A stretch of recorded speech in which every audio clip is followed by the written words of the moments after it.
We were at lunch when my friend and business partner Ralph Germain asked me, "What was Carol doing at the Metro Hotel 2 weeks ago Friday?" I was coming out of a seminar when I saw her getting on the elevator. I hoped my shock and hurt didn't show, so I lied as I responded. "I don't know, but with her job and having to meet clients all the time in different places, she might have been there for that." Then I asked to be excused and went to the restroom to compose myself. That particular day, my wife Carol was supposed to be 1,700 miles away in Johnson City, Texas, visiting her mother. She was not supposed to be anywhere close to the downtown Baytown area. It took me several minutes to collect my thoughts, and when I returned to the table where my friends were waiting, they saw the distress I was in. Gary Jenkins, another partner and one of the raunchy Rangers, as the four of us were called, asked if I was feeling all right.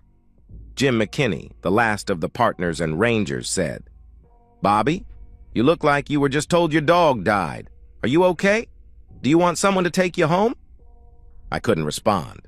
I just lost it. Grown men aren't supposed to cry, but I just put my head down on the table and let the tears flow. "My name is Robert, Bobby Mason." When this conversation took place, I was 33 years old and a partner with the other 3 Rangers in a computer communications and security company. We are buddies who had been buddies since 7th grade. We even went to the same university. Jim got his degree in business management with a minor in accounting. Gary's degree was in criminal justice and a minor in electronic design, but his poor eyesight stopped him from becoming a policeman. Ralph and I both had degrees in computer science. My emphasis was on network and cybersecurity, and Ralph's was on database management and programming. The Carol that Ralph mentioned was at the time my wife of 5 years. She was 30 and worked in an investment firm as an administrative assistant. The week that Ralph was talking about, she was supposed to be assisting her mother who was ill. I was not invited because the old battle axe hated me for stealing her baby. She treated me like I was either a child molester or an axe murderer. She even went so far as to try to make us sleep in separate rooms when we visited after we were married. That stopped my visits cold. I met Carol when I was working as a computer service person for a small company. I was assigned the task of removing a virus from the network of the company she was working for at the time. She was the office manager of the company. I just graduated and had taken this job because there were none available that would use all of my skills in the area of the country I wanted to work in. When I got to the site, I was introduced to Carol Meyering and was told she would be with me as I investigated the source and eliminated the virus. I was shown to the network closet and hooked up my laptop and ran a deep virus scan. I informed Miss Meyering, call me Carol, that the virus scan would take between 2 and 4 hours. I asked for and was given permission to check each individual computer in the entire office. Those checks took about 10 minutes for each machine. After checking each machine in the staff areas, I did not find the source. I asked Carol to call a meeting with the executives. When they were all assembled, I asked for and received permission to check out all of their computers. One of the vice presidents objected and said that he would not allow an outsider to view proprietary secrets that he had on his computer. I asked the CEO to talk to me outside for a minute. When we were in the hallway, I explained that I felt the man who was objecting was probably the source of the virus.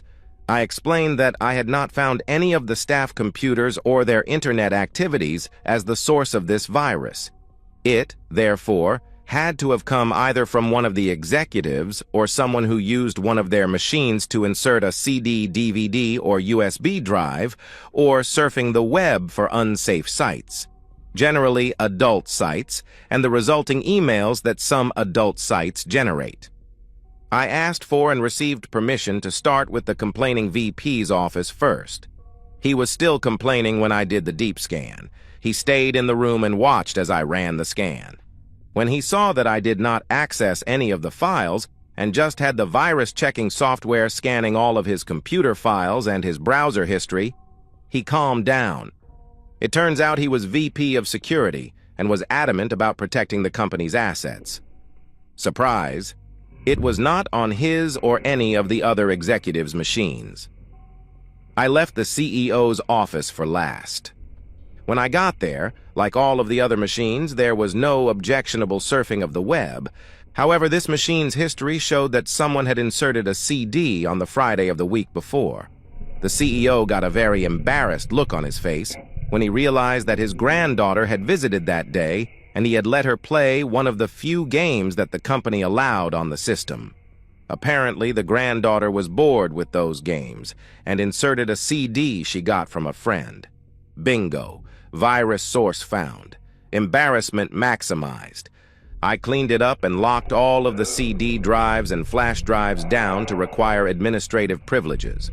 That way, the granddaughter could use the computer but could not insert any new programs into the system. The CEO was so upset that he paid the bill for my service call and also signed a contract for a year of monthly virus scans. Carol had followed me all around, and we began talking. I found out she was 24 to my 26, and she had graduated from the local community college with an associate's degree in office management. She was not dating anyone and had not for several months. We seemed to get along, and I felt an attraction to her. I asked her if I could take her for a coffee or snack in order to get to know her better. I explained my feelings and that I hoped she had some of the same. She agreed to coffee, so after I clocked out, I picked her up at her work, and we went to a restaurant on campus that had marvelous coffee. We talked for a long time, and I bought her a burger and fries and some ice cream. We talked until the place closed. We exchanged phone numbers, and because it was dark when we finished talking, I drove her to her car and followed her to her home. Once she was inside, I lightly tooted the horn and went home.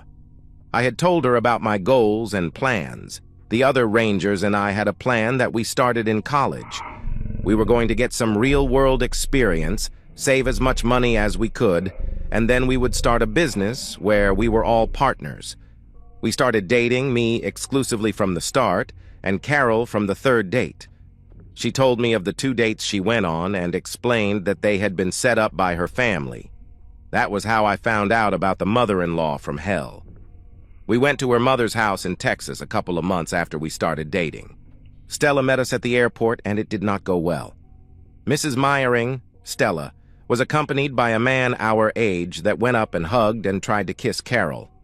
Carol was having none of it and slapped the guy. He was stunned. He left. Then Carol told her mother that she was very angry. She also said that there was no way she ever wanted to meet that cheating bastard again. Then she dropped a couple of big verbal and mental bombs on her mother. She informed her that she thought she would try something like that, so our plane tickets had an open date return. Stella just stood there open-mouthed. Carol walked over and then blew me away. She said as she kissed my cheek, "Mother, this is Robert Mason. Bobby is going to be my husband. You will be invited to the wedding, but because of the mean stunt you just tried to pull, you will not have any say in the planning, choice of date, venue, or attendance. If you choose not to attend, you will never see or talk to me again. Now close your mouth and meet the best man I have ever met." To say I was stunned would be a huge understatement. We had never talked about marriage or even love. I had thought a lot about it, but I did not bring it up because I thought Carol would think it was too soon. Wrong. As we were flying back home, Carol told me she was sorry for saying that to her mother. She said that if I did not want... That was all she could say because I kissed her long and lovingly. No more talk of sorry. Carol went on to explain to me that the jerk who had tried to kiss her was the first boy she had dated and had sex with. She said that Jerry Osborne seemed to be the man she would spend the rest of her life with. The end came when she found out he couldn't keep his pants zipped. He knocked up a classmate and when confronted, skipped town and joined the Navy. That didn't work. As the girl sued, and the Navy sent her part of his check every month for child support. Carol added that the girl married, put the child in an orphanage, and the guy didn't know about the daughter, but Jerry wasn't on the hook anymore. Well, I got with the program, a ring was bought, a wedding was planned, and attendants were chosen and accepted. The three remaining raunchy Rangers did rock, paper, scissors to see who was to be the best man. They all lost because I was the best man. Gary came in second place, so he was the closest to me. Ralph was next, then Harry hindmost. Jim. We had a lot of joking and a lot of complaints about cheating and a whole lot of laughing. The girls were all beautiful, Stella was quiet, and Carol was the most beautiful bride ever. Stella left before the reception, but I really think Carol did not care. She told me later that night that her mother was a poor loser and had driven her father to suicide.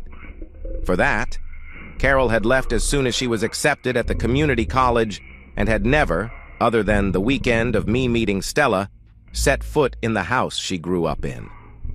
Wham, bam. Less than a year after meeting her, we were married. Life went on, and the guys and I formed our partnership. We were lucky as a virus attack occurred at one of our first customers' computer network farms. Word got around that we provided secure backup and quick recovery from virus and ransomware attacks. We turned a nice profit a full 8 months before we had planned.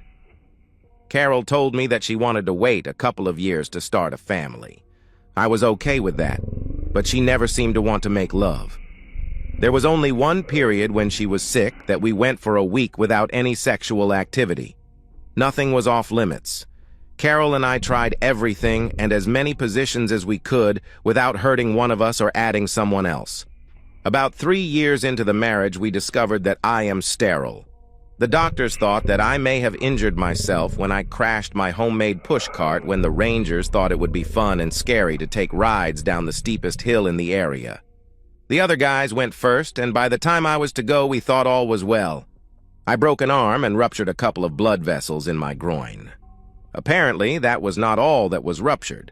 Basically, I did a snip job at 13. Carol almost looked relieved. We talked some, and she admitted she was afraid that she was going to turn out to be a mother like her mother. I held her and tried to reassure her that she was too much of a caring person. Then disaster struck. Stella had a small stroke. Carol went down to stay with her for about 2 weeks. She then hired a caregiver that we paid for. She even talked me into going down and visiting. Stella, other than a slight face drop and left side weakness, was her obnoxious self. Carol again stuck up for me and we left after one night. After 2 more tries at visiting and no change, I never went back. Carol went to check on her mother about 4 times a year. This went on for almost 2 years until I heard the question. Because we are a computer security company, the first thing I did on my next workday was hack into the system of the Metro Hotel for the week she was gone, the week before and the week after. Sure enough, Carol had rented a room under her maiden name each Friday for those 3 weeks. She would check in at 11, which was the earliest she could, take a king-size bed, single room, and check out the next morning. That was strange because she was home every Friday night for each of those 3 weeks. The week she was in Texas, I even picked her up at the airport. Smelling an odor, not unlike a rat, I hacked their video surveillance system and downloaded each Friday and Saturday video for those 3 weeks. It seems Carol would rent the room, always room 321. The room was near the back stairwell. She would go up to check it out, then go out the back way and let a man in and spend a few hours in the room. Then they would both leave out the back way, and Carol would check out by driving back while on her weekly Saturday morning food shopping trip. The week she was supposed to be with her mother, she came back Friday morning, and when the lovers were finished, he drove her out of the parking lot to go, I assume, to the airport. They left at about the time that was needed to get to the airport and had Carol standing at the exit when I drove up. Among her other crimes against our love, that night she just about killed me with love before taking a shower, so she was giving me sloppy seconds. I thought it was a pretty slick plan, except for the fact that Ralph spotted her. Now that I knew what was going on, I called the Rangers in and showed them the evidence. They were all appalled and angry. I asked the guys for help. We decided to frustrate the lovers for the next week by showing up at her normal check-in time and having one or more of us in the third-floor hallway when she would finally get to the room. We also decided to hack her phone to keep track of who she was with and pay him a visit. The next part of the plan was to gather video and stills of the two people in the room. I rented the same room at the Metro for the following Thursday, and when I asked specifically for room 321, the booking clerk asked why that room. I told the lady that my wife had fond memories of that room. I got it. I installed all of the surveillance equipment I thought the room would need. I had audio, video, and a stop-action video of every part of the room except the bathroom. I really did not want pictures of one of them taking a dump. It took about 90 minutes to set up the equipment and set it all up to come on at 12:30. I figured we could probably get away with frustrating them for an hour. I put the remote recorders in the ceiling in the hallway. The next day, Gary and I were in the lobby talking when Carol came in and the desk clerk said, "Welcome again, Miss Meyering. Do you want the same room?" "Of course, Jane. Only that room. It has so many special memories for me." She took the offered key and turned to see both of us standing there right behind her. The look was one of fear, confusion, and surprisingly, of anger. She swallowed, and all of the emotions I saw smoothed out, and a fake smile appeared. I said, "Hi, darling. Gary and I were in the area and thought we would get an early lunch. I'm really surprised to see you here," I continued. "Come on, join us. We haven't had a workday lunch in more than a year." She really could not refuse, so she said, "Let me go to the ladies' room and I'll be right there." When she rushed to the ladies, I activated my clone of her phone and started its record function. She called the same number that we had seen on her phone several times that week. She was whispering, "Please pick up, please pick up," as the phone rang for 4 or 5 times. When the asshole answered, he said, "Sweetheart, you never call before our afternoon delight." "Is something wrong?" she said. "Yes. I just ran into my husband. He insists that I have lunch with him. We can't meet until about 12:30. I'm sorry, but if I don't do this, he will be suspicious and ruin all of our plans. 12:30, please." She was almost begging. "Of course, just a couple more weeks, and I will be able to destroy his company, and we can go to Texas with his money and help your mother." That really put a different spin on the whole affair. Apparently, from what they were inferring, they were planning on ruining our business and skipping town. Now I was pissed and ready to rumble. Gary saw the fire in my eyes and grabbed my arm gently and said, "Just be calm.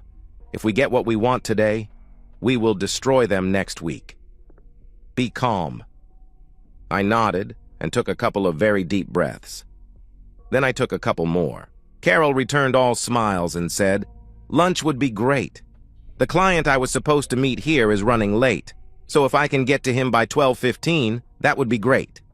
Lunch was pretty quiet for us guys, but Carol had diarrhea of the mouth. I don't remember a single thing she said or what she rambled on about, but she talked so much that she didn't finish her lunch by noon. She excused herself and said she really had to check out the conference room before the client arrived. Gary and I went up the stairs after waiting for about 5 minutes. Ralph called and said a car with Texas vanity plates that said Jerrio just pulled into the lot. Now I knew who she was fucking. I made it a point to be walking with Gary down the hall, talking loudly about how we could upgrade the surveillance systems in the hallway when we completed the contract we had won. As we stopped outside the door of 321, Gary responded loudly, "Yeah, just think. A lot of illicit nooners will stop using this hotel when we post all of the required signage. Too bad love, or at least lust, will be thwarted. But so will all of the rest of the that guy would have committed. Imagine having to drug a girl to get sex from them. All the victims could remember was a Texas vanity plate with JER as the first 3 letters. Then we walked away. We knew that there had been one rape in the hotel, but that one was a few months ago, and the victim positively identified the perp.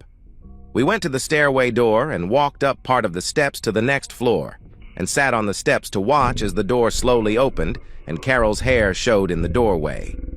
I then said loud enough to echo through the stairwell, "You know, the rapist always used the last room on the 3rd floor for the rapes that were reported. Room 321, wasn't it? We should be able to help the police get a good look at him when the hall cameras are activated. Let's go down to the new security room and test the third floor first. Gary tried to keep the laughter out of his voice. No. You know that we only have the contract to install and activate the system. We won't have any access to the system, and they don't want the system activated until Sunday midnight. Besides, you know the rapist never seems to strike on Friday, and a lady has the room booked today.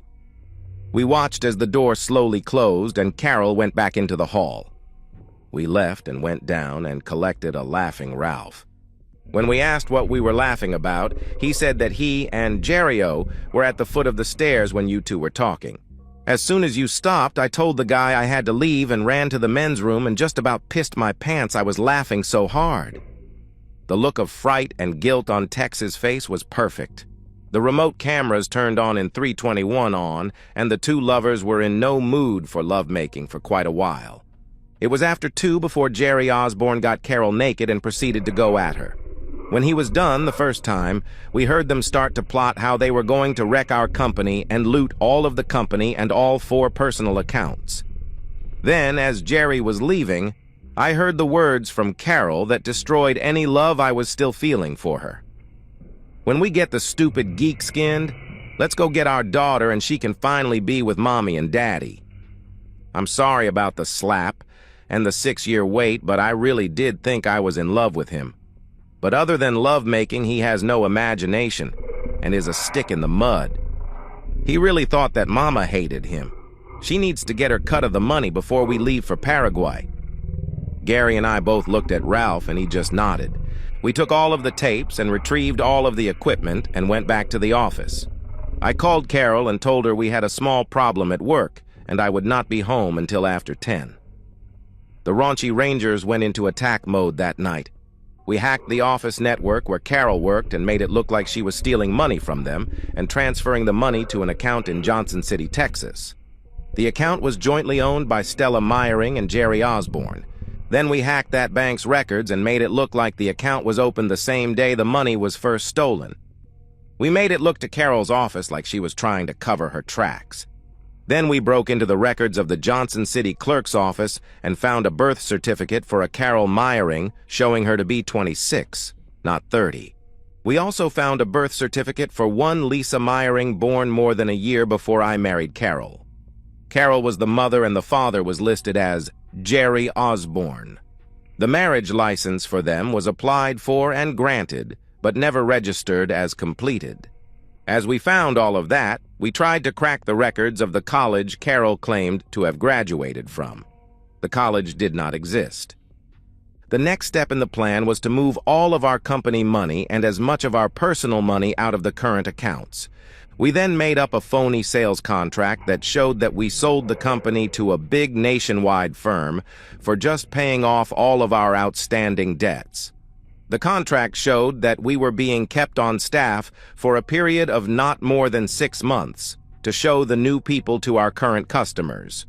It also showed that we were taking a 60% pay cut because of the poor management we had shown. Attached to the contract were a bunch of bogus overdue bill notices. The final touch was a couple of bogus bank statements that showed overdrafts in all of the company accounts. The next step was that I was to leave the contract on the kitchen table next to Carol's purse.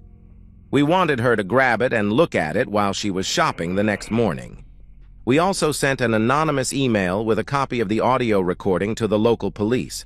The email stated that the voices were recorded in room 321 of the Metro Hotel on the preceding Friday. We made it suspended in cyberspace and arrived in their inbox at 9:30 on Monday.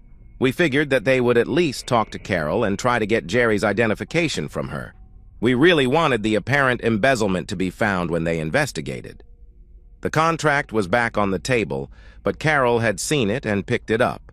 Whether she had read all of it or not, the order of the attachments was rearranged. She also left all of the food still in bags on the kitchen table. Her car was gone, and so was all of the house cash, about $1,500 that we kept in the house to have mad money. She took all of her jewelry and all of the ATM and credit cards. We had canceled the ATM card, and I called the credit card companies and told them that any use beyond 8 a.m. this morning was unauthorized. The cards were all in my name, and Carol was only an authorized user because she was a shopaholic. Her personal credit score was in the high 500, mine in the 800s. I also sent by courier copies of all of the video and audio to Carol's mother. When Carol got there, she would know I was on to her. Apparently, Jerry was not ready to leave before Monday because the police showed up at Carol's work and took her down to the police station for questioning. Her office got an anonymous call about overhearing a woman named Carol talking to a guy named Jerry in a cafe Sunday at lunch. The caller said that they talked about how when they got the husband's money and his company's money, they would finish emptying out her company's accounts. The company immediately called in their auditors and had them check all of their accounts. They found the account that was missing the money and the money trail to Stella and Jerry. The auditors notified the police, and Carol was arrested. Jerry tried to get out of town, but the same caller who tipped the police off gave them his license plate info. Stella was arrested and had a massive stroke from the shock and died before they could get her to a hospital. During the search of the house, the stuff I sent to her was found. Carol saw that she was totally screwed and pled guilty to all charges in return for a reduced sentence. Jerry decided to plead to the conspiracy if he could have the embezzlement charges dropped. Carol was sentenced to 6 years in prison and ordered to make restitution. Jerry got 12 years. Who said there is no sex discrimination in sentencing? The raunchy Rangers did have a buyout offer, but the real offer was for a lot of money and continued employment at salaries that were greater than we gave ourselves. All of the moved money suddenly reappeared where it belonged. Carol was credited with making her restitution and also had her sentence reduced. I got a divorce and had to give Carol half of 1 year's salary at the old rate. I did, and then I hired a good money manager for her so she would have a little more when she got out after a now 4-year sentence. We all stayed with the new people long enough to get everyone settled in. Then I talked all of the other Rangers into joining me and opening a computer security consulting firm. The firm was to be called Ranger Consulting. As we were not selling any actual products or services, but only consulting on a company's computer security, we got out of our non-compete clauses. The company we sold even became our first customer. Even though Carol made me look like a dumb schmuck, I did not give up on women or love. I found a great lady. She was Jim's sister, Rebecca. We dated for a couple of years and got married.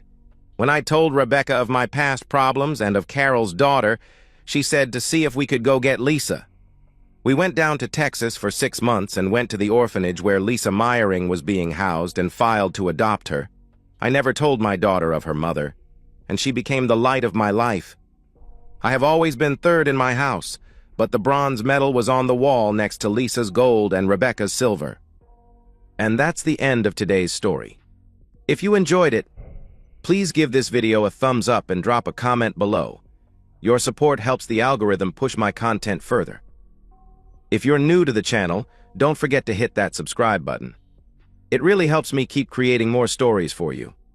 Thanks for watching, and I'll see you in the next one.